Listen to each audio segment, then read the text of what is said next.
Na familia moja kutoka kijiji cha Kathanjuri huko Runyenjes inadai haki kufuatia kifo cha jamaa yao ambaye alikuwa mfanyabiashara.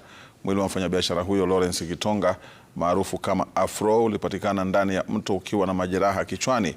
Gitonga alikuwa ameripotiwa kutoweka, hali iliyozua hofu miongoni mwa familia na marafiki ambao walimfuata kwa muda kabla ya mwili wake kupatikana na maofisa wa polisi na kutambuliwa na familia katika makafani ya hospitali ya Runyenjes Level 4.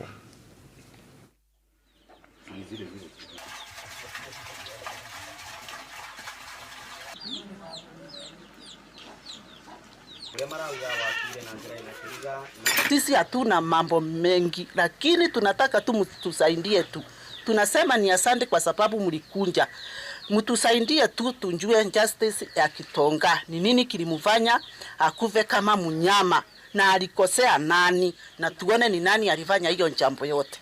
Ningependa kushukuru DCI na niwaambie waendelee vile ambavyo wanaendelea kutusaidia na uchunguzi na kukamata wale wote ambao wamehusika na kifo cha ndugu yetu ambaye ni Afro.